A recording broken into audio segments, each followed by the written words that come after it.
Live from Las Vegas, it's theCUBE, covering Fortinet Accelerate 18. Brought to you by Fortinet.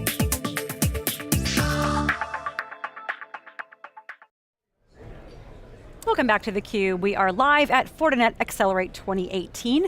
I'm Lisa Martin with my co-host Peter Burris, and we're excited to be joined by Mykola Konrad, the VP of Product Management at Ribbon Communications. Mick, welcome to theCUBE. Well, thank you very much, and it's great to be here. So tell us about Ribbon, your Technology Alliances partner. Tell us about Ribbon Communications and what you guys do with Fortinet. Okay, so a few things. So Ribbon Communications, we basically are a security and cloud company in the voice and video space. So what does that practically mean? That means we sell something called a session border controller, which is a voice and video firewall, into both service providers and into enterprises. So an example would be when you make a mobile call with AT&T or Verizon or Deutsche Tel or British Telecom or whoever your particular service provider is, that voice session goes through, it becomes an IP packet, wends its way through the network, and as it's wending its way through the network, it has to be potentially encrypted, has to be protected, denial of service attacks, all of that stuff, that's what we do. Now, how does that work into what Fortinet does? We are a part of their cloud security fabric, and we have the ability with a new product that we're launching, or have launched this week, or announced this week. It will be actually GA and available in the summer. We will be included in passing information into the security fabric. So we protect voice and video. Fortinet protects data, web, email, everything that they do very well. What this new product that we call Ribbon Protect is going to be a bridge between the voice and video world of IP communications and the data world that Fortinet works with. And we're going to be passing information and talking between those two worlds, and therefore adding an extra layer of security to that. And so that's how we work with them. So voice and video have some certain special communications requirements, and basically you're bringing the capacity to do voice, video, security, and the special requirements associated therein into the Fortinet ecosystem. Yeah, so a great example is right now in most, so let's use an enterprise as an example, right? So let's say you're a big bank, right? Somebody along the lines of a Bank of America, and I'm not saying it's Bank of America or Wells Fargo, or I'm not naming anyone, right, but just along those lines, big bank. You probably have a SIP trunk, which is an IP trunk, and IP packets for communications coming into a data center or multiple data centers around the world and into individual branches of all your retail locations. And those are voice and video packets. And your tellers or your contact center agents are picking up the phone, and that's all IP audio and video, or they might be using a handset. And again, that's all IP to the laptop or to the handset. And they're having these conversations. You may want to encrypt those conversations. You definitely want to make sure if a contact center is up and it's doing mortgage calls, it's taking individual requests for checking account balances, that contact center stays up. In the world of IP, especially in SIP communications, it's very easy to send a denial of service attack against, for example, a contact center and bring that down. So nothing keeps somebody from generating from a single laptop 20 gigabytes, 30 gigabytes, or petabytes worth of calls into a contact center. And that will bring down the infrastructure unless you're protecting that infrastructure with a denial of service type of device. Similar, very analogous to what you would see in a DDoS device that, for example, Fortinet sells, right? On the data side to protect your web servers and your email servers and all the other things, except on the voice side, right? So that's what we do. And now, with Ribbon Protect, we're going to be taking all the information that we're gleaning as these ports are being opened and closed, and as we are getting attacked on the voice and video side. So, IP address comes in. We've decided that there's a lot of bad calls coming in from that side of the fence. We blacklist that, right? We will then pass that information over to the data side of the house, right? Through the security fabric, we will pass through, and then Fortinet can, on their side, say, hey, this is now blacklisted also. So any any packets coming from that IP address that are doing something else, have nothing to do with voice and video, because it's two separate networks typically, will now be protected. So now the bank has an added level of security. And right? Fortinet propagates that cascades it throughout. Cascades it throughout their entire partner ecosystem, right? So that's what we do, and we have deep visibility into SIP. So one of the things, as an example, firewalls are very good at opening and closing ports, right? And the default for most firewalls is port closed. Problem is with SIP, it's a phone call. Ports are typically closed. Call comes in, and it's ringing. You answer, and when you answer, the UDP port has to be open so that a media stream can come through and cut through the call, so you can actually have a conversation. Otherwise, the packets will get blocked, and there will be no conversation. You'll get one-way audio or no audio. We have very good visibility into which ports are being assigned, the duration of that call, right? So when somebody says, okay, bye, hang up, click, and you kill that packet stream, that port will get closed automatically. A lot of firewalls don't do that. They keep the ports open because they don't know at that SIP level that a call's coming through right this very second for Mick. Open the port for 3 minutes because he's talking to his mom. Oh, conversation's over, close the port. Because they don't go to that depth of information on the SIP application level. We do, because that's our job. And we then pass that information and say, listen, you should be closing this port or opening this port, right? We have a lot of visibility that firewalls just don't have. And now, as part of the security fabric, we're going to be passing that information onward. So now we're going to have a stronger security perimeter for enterprises as well as service providers that are using the combination of our session border controllers, Ribbon Protect, the new product that's coming out, and the Fortinet panoply of products. So if I'm a CISO at a bank, and we were speaking with Fortinet CISO earlier today and kind of talking about the evolution of that, we talked as well, I think with John Madison about the security architect. If I'm a CISO at a bank or a service provider, what is my material value that this technology alliance is going to give to my organization? Sure. That's a good question. So there's a couple different aspects of this, right? So let me talk about Ribbon Protect, and we frame Ribbon Protect in three different value propositions.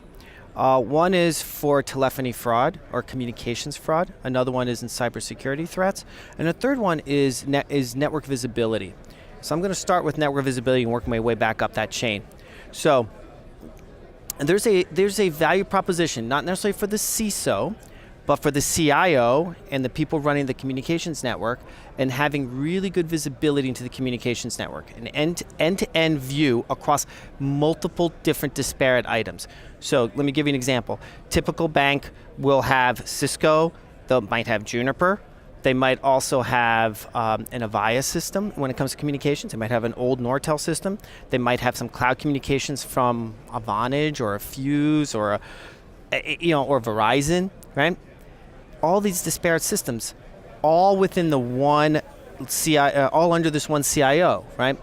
And call comes in and nothing works. For some reason, it's not routing correctly. The contact center agent isn't getting the call. It's getting, have you ever called and you get transferred and you get dropped, right? Right? That's the problem. And then when they try to troubleshoot that, it's very hard because there's so many disparate elements. So the first thing you need is visibility. So from a CIO perspective, this product, Ribbon Protect, will give you visibility into the network, and that will allow you to troubleshoot and bring the network up. Then you go into the next level. So once you have visibility, so you can't provide security until you have visibility into a network. So now that you've got this end-to-end visibility, now let's talk about security. Two different types of security threats that our customers are seeing when it comes to communications. One is sort of robo-dialing, toll fraud, right? And I would even put denial of service attacks sort of in there. Denial of service attacks also go to the next level, which is cybersecurity. But robo-dialing, how many of you are getting calls all the time now? I'm getting on my mobile, literally I get like 3 or 4 a day on my mobile phone from a different random number because they know my area code and they think if they mask it, it's a friend of mine and I'll answer the call, right? That's becoming more and more prevalent. Now think about if you're an enterprise and if you're a CISO, and now you're tasked with keeping these employees productive, but they're starting to get all these random calls. You're a contact center agent, and we've actually had this happen to customers of ours, where they picked up the phone and they were getting random garbled noise on the other hand. And you're a contact center agent. Your job is to just sit there and you hear these like weird noises in your earphone. You hang up. Next one comes in, it's weird noises. Third one comes in, it's actually a person that is asking about their mortgage. Great, that's your job. But then the next one is some weird. It brings productivity way down. So there's that one area, and then there's toll fraud, which is in the billions of dollars now of cost to both enterprises and service providers, where people are doing things like calling Zambia or weird little countries and routing through enterprise networks. So that's one. So that's another aspect of both that a CISO will be worried about. And lastly, and the most important one, is the cybersecurity issue. Packet-based denial of service attacks across your entire system that can not only take down your web server and your email server, but also your communications, your real-time communications, but also exfiltration of data. So what we've seen is the following. A hacker comes in through the data side and understands the network topology, puts in some malware. But because they're using something from Fortinet or somebody else, they can't do anything with that information. There's no way out. But here's the SIP network, this UC network sitting in the system, and it's sort of unguarded. Because it's not that there's no guards there in place, but the data side, I mean, if you look at everything that Fortinet and others have been putting out, that side of the fence is getting a lot of attention, right? And over the last few years, even more attention as hacks have taken place and PII has been stolen, right? But on the SIP side of the fence, that hasn't really happened as much. And so we believe that's the weakest chain right now, or will soon be the weakest chain. And hackers will use the open ports, because if you're just using a firewall, those ports are open. All those the range of UDP ports to make to put media through is wide open. It has to be, otherwise it won't work. And so they can exfiltrate data through that, right? So they use some other means to find the topology of the network, get in, and then they can pass data out through that, right? And it might look like a good media stream, like a video call. And we've actually seen examples where people have sent video and embedded underneath that data inside the video. They piggyback. And they piggyback it, right? So you're going to see the value to the CISO is, listen, if you're concerned about people finding a different way into your network, you're protected against, or you think you're protected against malware, you're protected against email, you're protected against web server attacks. Well, have you really thought about the UC side? So if I'm a CISO, I should be really worried about securing that side of my fence, because I haven't been worried about it for the last 3 or 4 years. And there's been an increase in attacks on that, or increasing amount of attacks on that side of the fence, right? And then there's these other values that of Urban Protect that hit other aspects of the IT chain, right? So we believe that there's a sort of 3 core value propositions, 2 that really affect the CISO, and 1 that's more of a CIO issue. Well, look, once a port's open, it's open. Correct, yeah. And data, video and voice do have characteristics that if a device is set up to introspect it and understand it, then it can recognize it. But as you said, your general purpose firewall typically is not looking at that. Right. And you don't want to introduce an entirely distinct and separate management platform and pane if you don't have to.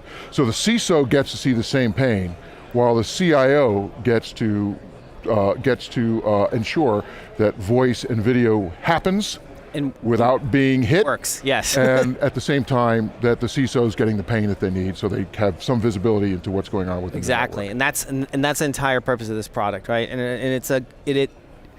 it meshes. We believe it meshes nicely with what Fortinet's talking about, in that they have their FortiGuard artificial intelligence product that they've been talking about, and how it's detecting what's going on in the network and millions of nodes and features, and really actually quite sophisticated stuff. I just sat through an entire presentation on it. We are doing the same thing with Ribbon Protect, where we have an artificial intelligence layer that would sit inside the company, but it's specifically looking at the communications pathways. What's normal communications? What's abnormal communications? What's normal packet flows on the communication side and abnormal communication flows? And putting 2 and 2 together and doing machine learning, similar analogous things to what they're doing on the data side and on the virus malware detection side is what we're doing on the communication side. and putting together our own database. Again, similar to what they have, where they have a database and they apply that database of known bad, known good to their equipment. And we're doing the same thing, and then we're going to share that information into the Fortinet fabric. So you're really collaborating, and it sounds like complementary technologies. Yeah, complementing. Yeah. That the customer benefits from. We've got about a minute left, but I'd love for you to share, maybe at a super high level, an example of a joint Fortinet Ribbon customer where the CIO and the CISO are being very happy with the technologies that you were delivering. So I can't name any names, unfortunately, but we are talking with a large service provider right now that is very enamored of Fortinet and uses them extensively on the data side to provide services to their customers. Meaning, so as a service provider, you're providing data and managed services to your enterprise customers, right? And they also use us today to provide voice services to secure voice services to the same set of customers. And so now what we're talking about is marrying the two and us sending data to Fortinet. And what is getting this service provider very excited is to be able to offer a differentiated service to their enterprise customer base, something that the other service providers can't because they either aren't using Fortinet or aren't using us, right? They need somebody that is using both, right? And this particular one happens to be using both of us, so we can put Ribbon Protect into their environment, into their network, and it'll start sharing the information. And what that will allow them to do is market to their customers a higher level of security, and even to the point where they might be able to go out and say things like the most secure voice video system out, in the world today. Yeah, they're expanding the scope of a common security footprint, and thereby allowing a new class of services to be provided to whether CISO or CIO. And they view it as a differentiator for themselves. Yeah. That's exactly what I was thinking. Which is why, so when they're talking to the CISO or the CIO, why should you use us versus the other three guys you're probably talking to right now? Well, here's one reason. There are probably a few others, but here's at least one reason. Differentiation, a key fundamental for digital transformation. Well, Mykola, thank you so much for joining us on theCUBE. You're now a CUBE alumni. Thank you very much. Happy to be an alumni. Excellent. We want to thank you for watching theCUBE's continuing coverage of Accelerate 2018. I'm Lisa Martin for my co-host Peter Burris. Stick around, we've got great interviews coming up next.